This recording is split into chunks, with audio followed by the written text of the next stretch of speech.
Agenda Gilce Campos. Oferecimento Policlínica Granato. Saúde e bem-estar ao seu alcance. E Rio Cenário. Falando aqui do Índice de Desenvolvimento Humano Brasileiro, que está... E deixa eu dizer, abaixo de que nós estamos... gente, mas é um vexame tão grande. Posso falar acima de quem nós estamos. Não, depois eu vou achar isso aqui. Mas o negócio é o seguinte... Não, nós só estamos acima de Angola, Namíbia, Botsuana e Trinidad e Tobago. Fora isso, é essa galera e nós. Agora, você vê um país rico, né? É um negócio assim, não olhar. Agora...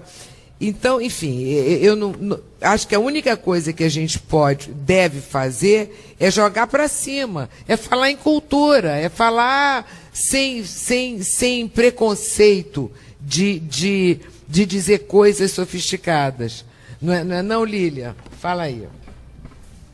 O preconceito é primo, irmão, filho, sobrinho, sei lá, da deseducação, né? Da falta de educação, da falta de informação mesmo. Então, abordar a terceira idade, o funk, sem esse olhar de preconceito, sem esse olhar de estranhamento, é fruto de uma educação aí que sai da educação escolar, né? Educação dos bancos escolares, uma educação holística, uma educação para a vida, né? Agora, resolvida a questão da dor na barriga de fome, aí a segunda questão para esse desenvolvimento humano seria a educação e a saúde, né? Cultura. Então, assim, já resolvemos a primeira questão, que é a dor da fome? Eu acho que a gente teve a sorte, os chineses dizem assim, que você viva tempos interessantes, né? A gente está vivendo tempos interessantes, a gente está vendo a mudança de um momento para o outro do nosso país.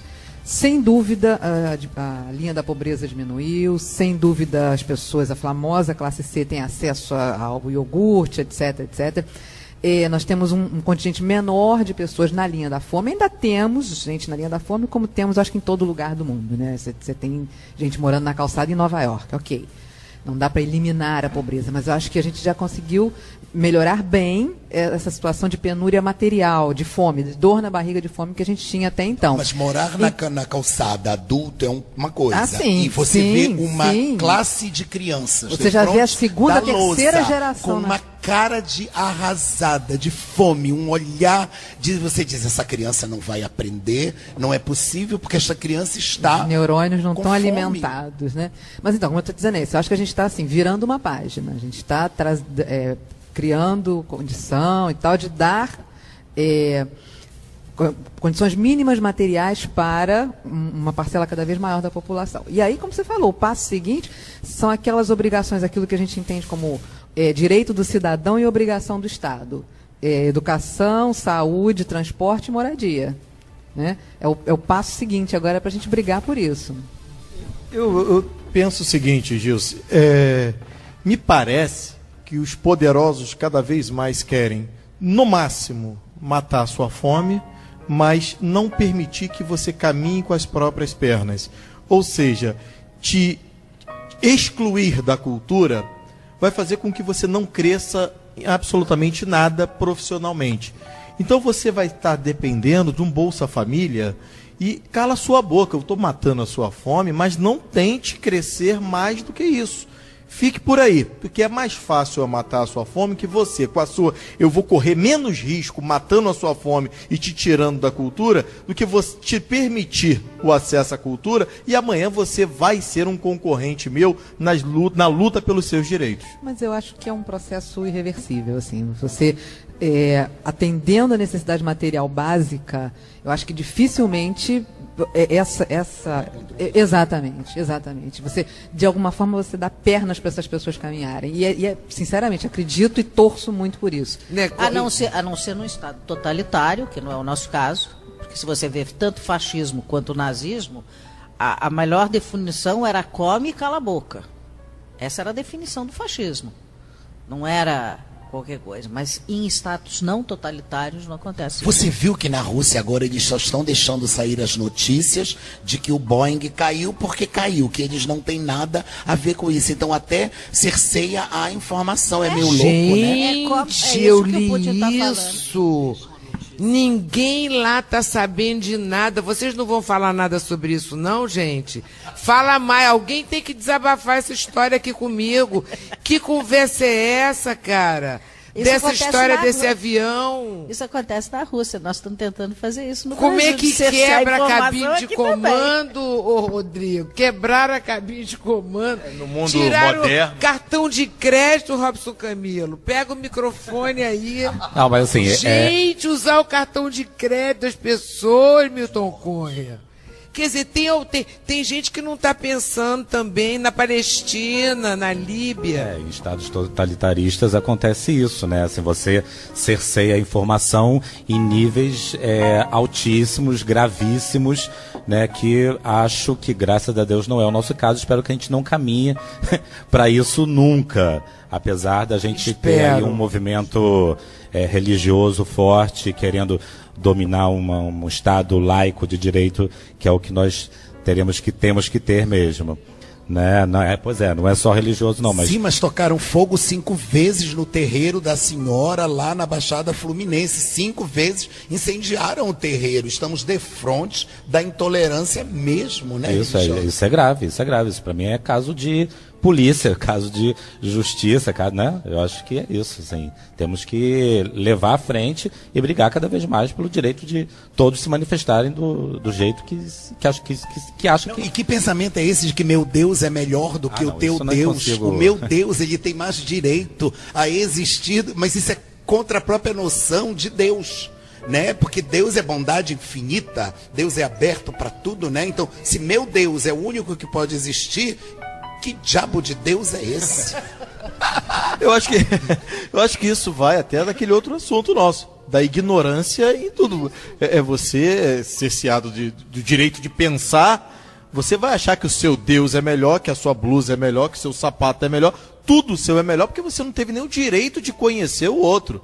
Então aí vira aquele preconceito, aquela coisa pré-julgadora que faz com que você se sinta melhor simplesmente por você desconhecer ou não ter vontade de conhecer o outro. Ô Divino, como é seu nome? Rodrigo. Rodrigo está tocando num ponto crucial nessa discussão, que é: formação acadêmica não dá a ninguém a capacidade de ser inteligente, né? Então, quantos eu conheço que fizeram mestrado, doutorado, ficaram anos no banco de universidade e não conversam com quem não está usando o sapato da última coleção da Prada, porque não merece atenção quem não estiver usando o último sapato da última coleção. Então, ou seja, estudou e é um imbecil de marca maior. Então, assim, não é a tua formação que vai te dar armas para você pensar. E você vê muita gente aqui na praça com um talento absurdo, com uma sabedoria. Às vezes você para conversar com uma pessoa descalça, uma pessoa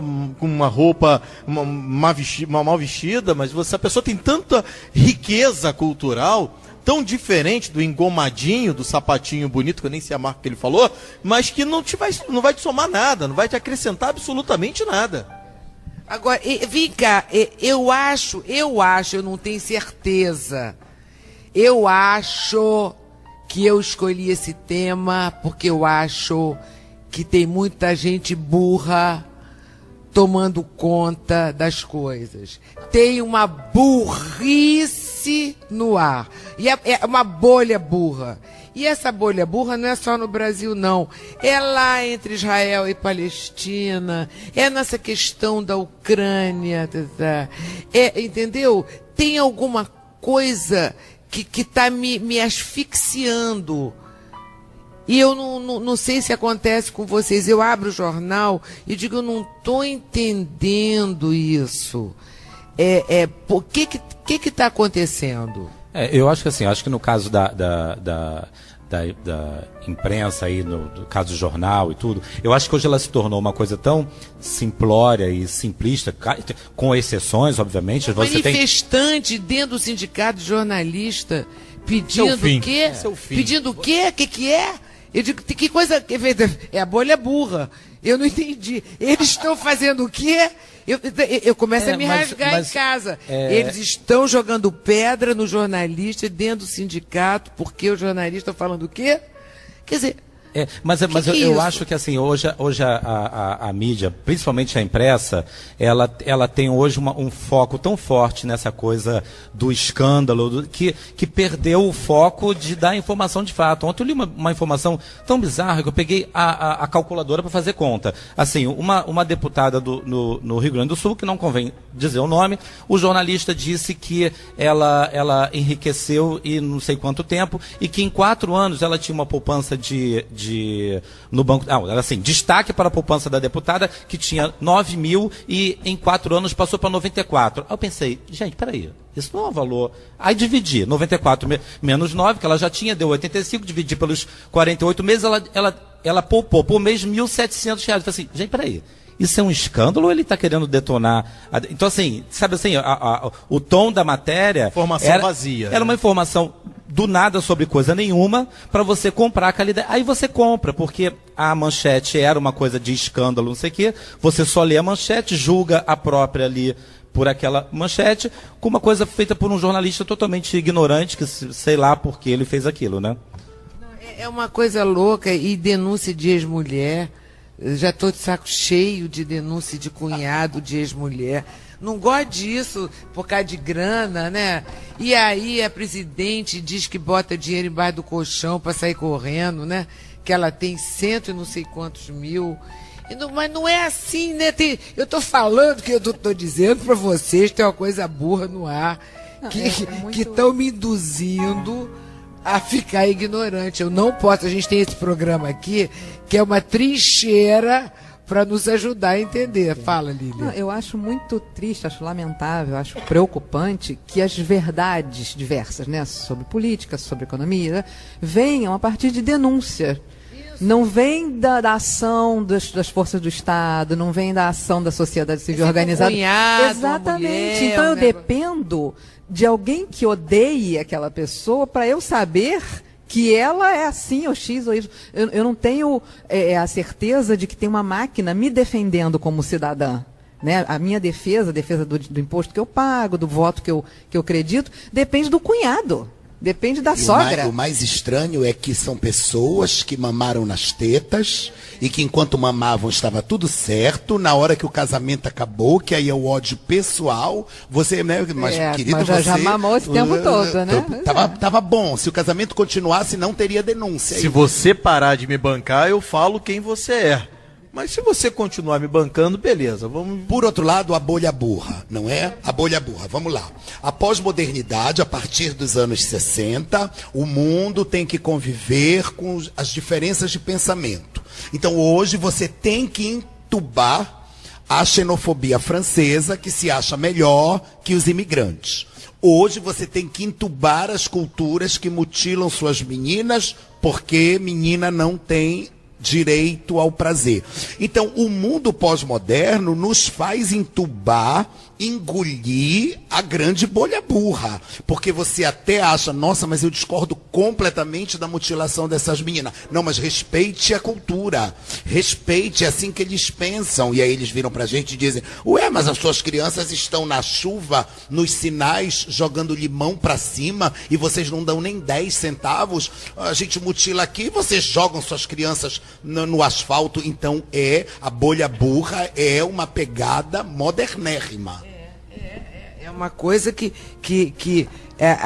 a gente fica sem saber o que está acontecendo, né? Se você perdeu a capacidade porque você vê as coisas muito claramente e ninguém vê, né? Agora, esse negócio que o Rodrigo estava falando de ex-mulher, porque é o seguinte, na hora que resolve a bolha burra, na hora que elas resolvem a questão da grana, some todo mundo. Lembra quando o Renan Calheiros teve aquela amante que deu aquela confusão da criança, parará? Menino, de repente, ela deve ter ficado satisfeita, acertaram lá a coisa, pronto. Virou presidente do Senado de novo, tá tudo bem. Não é, né? Tá tudo bem. É isso que é impressionante como essas pessoas roda e estão lá na frente dos seus cargos, dos seus mandatos, né? Os maiores escândalos na primeira página. 2 meses depois ele assume o cargo, blá, blá, blá, blá, blá, blá. Blá, blá, blá, blá, Impressionante isso. O bacana é quando elas posam nua nua pra revista também, né? Isso é chique, né? Faz denúncia pra posar, né? Nua. Não, eu digo o alvo da denúncia. Ele é o nome enxovalhado, cai na lama. E tempos depois está lá com o seu terninho Armani assumindo. E é votado na próxima eleição. Gente, isso me estarrece, isso me impressiona. Eu não vou falar com o meu vizinho que, sei lá, chutou o gato, porque eu acho que ele não merece. E como é que eu vou votar numa pessoa dessa? É verdade. Agora, vem cá, vamos falar de projetos do Robson Camilo. Robson, o que você cantava, hein? Eu quero saber dos projetos musicais da prefeitura. Não, eu canto ainda, não Ava não. Eu cantei muito aqui no Rio Cenário. Fala uma música, pra ver se eu canto. Fala uma música. Bom, aqui eu tinha um repertório todo em cima do Adoniran Barbosa. Aí vai dos ícones, Trem das 11. Não, joga uma aí. Pode ser Trem das 11, que é facinho. Vai. Rodrigo, pega o microfone. Mas aí ela passou a bola pra você. Pode pegar. Não, você vai no Trem das 11, porque eu e o Rodrigo a gente vai lá pra fazer coro. Vamos lá. Não posso ficar nem mais um minuto com você. Sinto muito amor, mas não pode ser. Moro em Jaçanã. Se eu perder esse trem, que sai agora às 11 horas, só amanhã de manhã. E além disso, mulher, tem outra coisa. Minha mãe não dorme enquanto eu não chegar. Para. Sou filho único. Tenho minha casa pra olhar. Não posso ficar. Mas eu cantei muito tempo aqui com esse grupo chamado Nós Não Semos Tatu. Era incrível. Nós Não Semos Tatu. Porque vinha da música lá do samba do Ernesto do Adoniran. E aí depois montei um outro espetáculo falando em cima de um livro do Paulo César de Araújo, que falava das músicas dos anos 70, que conta a ditadura sobre o foco das músicas dos anos 70. E aí montei um espetáculo chamado Paletó de Lamé, os grandes sucessos dos outros. A gente fez até agora uma temporada no Teatro Leblon, Odair José, Evaldo Braga, enfim, é um espetáculo muito legal. Paletó de Lamé sem Calbi Peixoto não é. Não é. Calbi Conceição, eu me lembro. Ai, que maravilha. Eu tive um papagaio que cantava Conceição. Ah, meu Deus, Como chamava teu papagaio? Bonito. Bonito.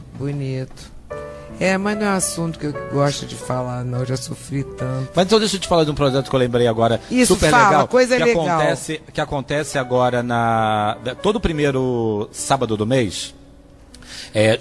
Se unindo aqui à Feira do Lavradio, vai acontecer um projeto chamado Tiradentes Cultural, onde todos esses espaços que vai do Centro Municipal Artielio Oiticica, o Real Gabinete Português, João Caetano, o Largo das Artes, abrem desde 10 horas da manhã, vão ficar abertos para visitação, e aí vai fomentar mais ainda a questão da Feira do Lavradio. Que dia? É todo o primeiro sábado do mês, junto com a feira aqui da Aqui do também Lavradio. É no primeiro sábado do mês. Porque você pega quem vem comprar aqui, que é muita gente, para também ir até os teatros, e quem vai até os teatros e instituições culturais vem comprar. Porque hoje tem várias galerias de artistas aqui no entorno também. Aqui tem o Barracão Maravilha, na Rua Gomes Freire. Então todos esses espaços vão ficar abertos no primeiro sábado do mês para visitação. É incrível, né? O Milton Cunha fez uma exposição aqui do Ney Mato Grosso. No Teatro Carlos Gomes, Foi com eles. Foi com você.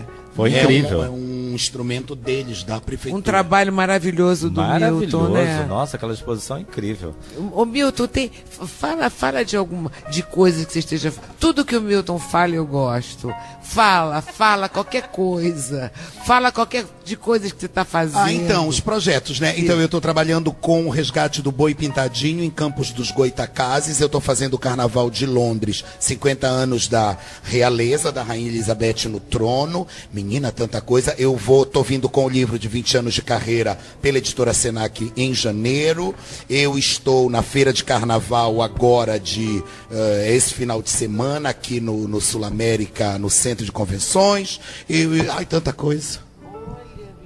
Essa feira de convenção, dá para convidar os nossos ouvintes? Dá, gente. Então, hoje é sábado. Então, hoje é o último dia. Encerra às 8 da noite com desfile do Bola Preta dentro do Centro de Convenções. São 50 instituições de carnaval com seus estandes, capitaneados pela Liga, pela Liesa e do grupo de acesso. E aí vai ser o máximo discussões. Onde vai ser? Aqui no Sul América Centro de Convenções, aqui no Estácio, no metrô do Estácio. Nossa, isso vale a pena. Porque carnaval é economia, cultura, manifestação, lazer, né? Começa a que horas, Milton? Então, abre às 2 da tarde e encerra às 8 da noite, todos os dias. Agora, essa coisa de Londres, essa arrebentou, hein? Conta. Então, em volta de Buckingham, a Liga da Monarquia vai fazer um grande desfile de carnaval com 3 carros alegóricos, 40 alas, que é o grupo da Commonwealth, não é? Os países que participam do poderio econômico britânico. E aí nós vamos fazer uma obalacobaco para Liz Elizabeth. Mas ela é minha íntima, então eu a trato de Liz. Quando vai ser? 15 de setembro. A 15 de setembro? 15 de setembro. Você vai levando gente, não? Sim. Vamos levar 100 brasileiros e vamos pegar lá 1.900 da Commonwealth e vamos fazer a maluquice. Milton, com toda essa sobriedade inglesa, tem uma coisa muito carnavalesca na monarquia, né? Agora vamos lá, sobriedade muito, né? até a página 8. Porque você olhar as joias da coroa, aquilo é carnaval puro. Cetro, coroa e manto, aquilo é carnaval, carruagem, né? Tudo. E adoram um dourado, né? Ô, gente dourada, né? Gente, mas isso é... Aliás, eu sempre falei que Milton Cunha, ele, depois de Joãozinho 30, só tem Milton Cunha. Eu não estou desmerecendo Paulo Barros, não, que é um cara de uma capacidade, e todos os outros. Mas é que o Milton Cunha tem uma empatia, ele tem essa coisa grande brasileira que o Joãozinho tinha. O Joãozinho tinha vontade de fazer uma escola de samba do mundo. Ele queria trazer todos os países, me falou várias vezes sobre isso.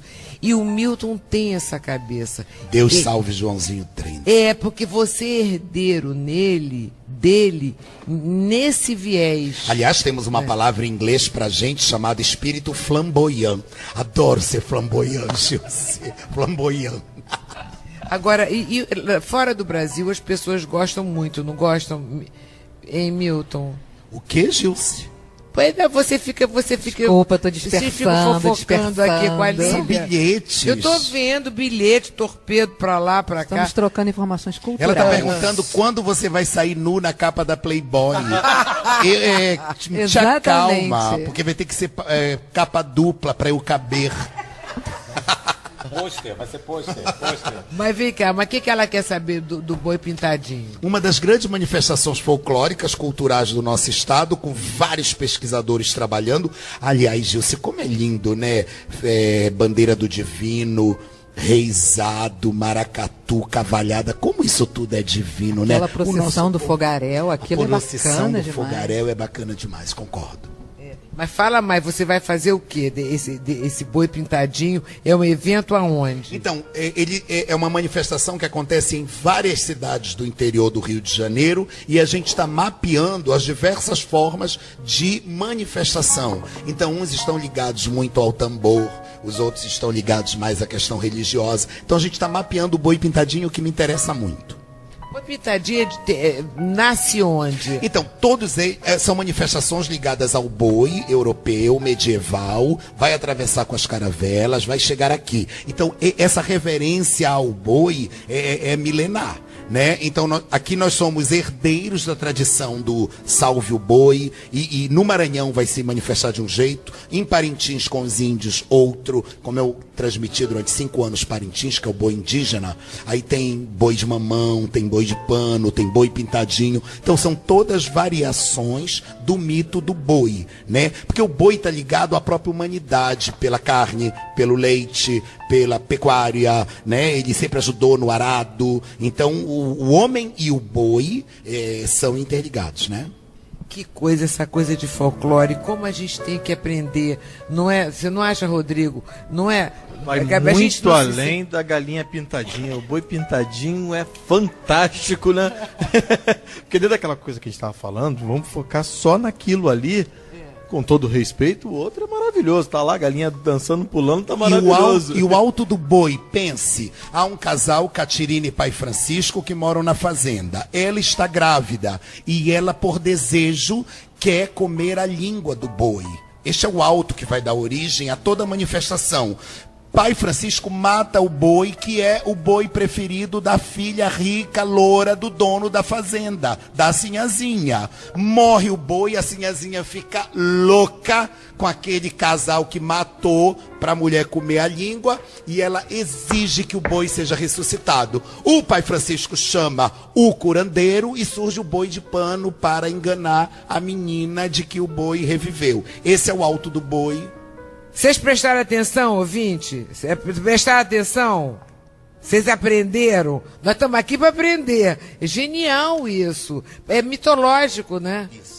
Não é uma coisa... A partir da fábula, a dança, a manifestação, a brincadeira. E, sobretudo, o encontro da classe dominante com a classe dominada. Numa fazenda, o microcosmo do mundo aqui fora. Os que mandam, os que obedecem, os que fogem, desobedecem e comem a língua do boi. O que faz para se safar da prisão, né? Inventa um boi de pano. Agora, você vê, acho que tudo isso a gente volta ao desenvolvimento humano, né? Como a gente queria que todo mundo tivesse esse conhecimento, né? Não tivesse tão distante. Esse mundo virtual é uma coisa importante, mas falta, né? Esse calor. É que o mundo virtual vende a Whitney Houston e a Beyoncé como o máximo da glória, e se você não é... Isso não assim, vende isso que você falou, e não vende a integração da nossa própria cultura, né? Porque assim, nós somos um país de dimensão continental. Você viaja para Centro-Oeste, para o Norte... É outra história, né? É outra cultura, é outra música, é outra diretriz de desejos, de tudo. E você tem uma era digital que a gente deveria usar a nosso favor, nesse sentido, né? Mas a Copa do Mundo foi bacanérrima para mostrar para o mundo os 10 Brasil, os 12 Brasis, né? O Brasil do Centro-Oeste, o Brasil de Manaus, né? Foi. Exatamente. Exatamente. Então, assim, acho que a gente tem a oportunidade de usar todas essas ferramentas atuais, contemporâneas, e criar esse intercâmbio, né? Que vai lá do sul até o norte. Aliás, os alemães dançando o Quarupi naquela taça, aquilo não é a glória? Adorei. Não é a glória de todos pulando o pataxó ali? Eles entenderam tudo, né? Tudo. E a gente nunca dançou aquilo. Eles dançaram. Mas rolou uma macumbazinha básica ali, não rolou. Olha, você quer que eu te diga uma coisa, Rodrigo? Você quer que eu diga? Aquele 7-1, aquilo foi IDH, sabia?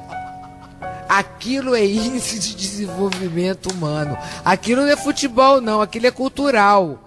O Filipão está na 28ª posição. O apagão. O IDH nosso, 27º. O Filipão está no 28º. Entendeu? O IDH dele tá lá em 28º. Não, 27º. A gente caiu 27 posições. A gente Filipão tá lá caiu no 28. 300. A gente tá lá no 300. O Filipão caiu 28, 301. Uma hora eu vou te contar detalhes sobre ele. Pois é, esse é um papo. Mas é cultural. É hora de dormir, não vai dormir. Não, vou dormir não. Hora de comer, não come. Eu tenho a impressão que é uma coisa de desenvolver. Falta de pensar. Disciplina. disciplina, responsabilidade, comprometimento. Isso tudo somou.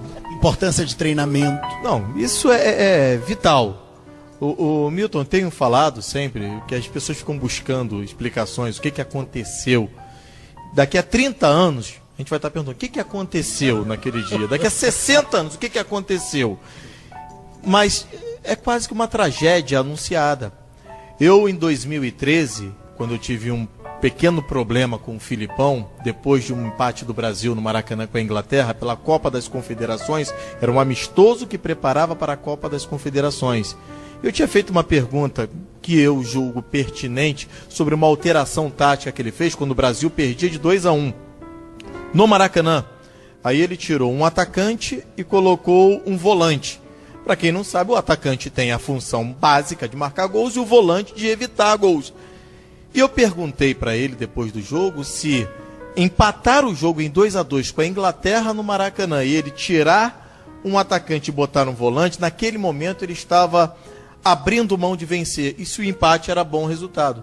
O Filipão me chamou de piadista, que eu sou um comediante e papapá.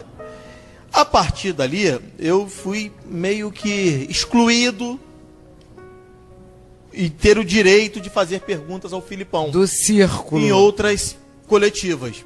Não tô nem aí pro Filipão. Mas isso não é jornalístico. Isso não é uma atitude democrática. Isso é uma ditadura enorme. Isso é uma bacana. É uma ditadura enorme. O Rodrigo Campos virou o cara que veio para tumultuar. Porque eu não imagina, depois do 7-1, eu não vou perguntar ao Filipão, e aí, Maracanã tá bonito?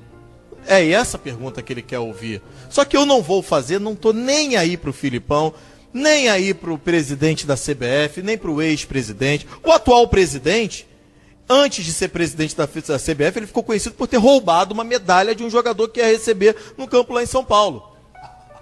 Aí agora, a seleção, depois eu vou falar mais sobre o 7-1, mas a seleção agora volta com o Dunga. Só que antes de anunciar o Dunga, um dia antes anuncia o Gilmar Rinaldi, que é empresário de jogadores. Chega o Dunga. E depois de tudo, a gente sabe que o Dunga também tem ligação com empresários e que o último faturamento dele de R$426 mil foi na negociação de um jogador. Caramba! O que você vai esperar de uma seleção assim? Qual o processo de renovação que houve na seleção brasileira para fazer? É muito bonito a gente ver o povo como ficou nessa Copa do Mundo. Todo mundo pra frente, muito legal. Mas quem vive ali nos bastidores sabe que não houve seriedade. A Granja Comaria, em Teresópolis, virou um palco para artistas, para entrevistas especiais. O treino ficou secundário, segundo que bom plano. que o povo foi maior que tudo isso, né? Que bom que nós não passamos recibo de que nós não somos bons anfitriões, né? O povo é uma coisa e essa condução é outra. Perfeito, Milton. O povo é uma coisa que não tem... O povo vestiu verde e amarelo muito mais... pela paixão que ele tem pelo esporte e até mesmo pelo país, do que propriamente por acreditar em quem estava comandando a seleção. A mobilização toda que aconteceu e que foi muito bacana, foi muito mais em função do nosso histórico do que propriamente do que a gente tem feito neste momento. Então foi uma tragédia anunciada. 7-1 poderia ter sido 14-1. A Alemanha tirou o pé do acelerador e os jogadores próprios falaram isso. O Khedira chegou a dizer, não, em algum momento do jogo a gente tirou mesmo o pé do acelerador porque a gente respeita muito o Brasil. Quer dizer, uma vergonha muito grande, uma coisa que a gente já previa, não 7-1. Isso nem no meu pior pesadelo eu imaginava. 7-1 eu não conseguia imaginar isso. O dia que eu fui para a decisão entre Argentina e Alemanha, eu fui narrar esse jogo no Maracanã, que eu cheguei lá e não vi o Brasil, eu confesso que me deu uma depressão incrível, mas ao mesmo tempo um conforto por ter sido preparado para o pior. E isso quem vive no futebol sabe muito bem disso. Agora vocês vejam, IDH, isso é falta de pensar. Então a gente volta ao problema. É a nossa bolha burra. E eu convido vocês a voltarem qualquer dia para a gente continuar a falar da bolha burra e dos grandes projetos que a gente conseguir perseguir, percorrer, não é, Robson? Você tá aqui, com certeza, não tá? Estarei firme. de volta com certeza. Então tá, Gabriela também? Também. Você, Rodrigo? Eu nem saio daqui. Você, querida Lília Sapucaí. Ah, tão pertinho? Claro que eu venho. Porque o tempo está acabando aqui, Milton. Oh. E Vamos aí? à clínica da Maravilhosa, vou fazer meu teste de gravidez lá. Então, Toda computadorizada. Então, olha, gente, e o programa continua, tá? Daqui a pouco eu tô de volta. Pela Manchete, Agenda Gilce Campos. Oferecimento Policlínica Granato. Saúde e bem-estar ao seu alcance. E Rio Cenário.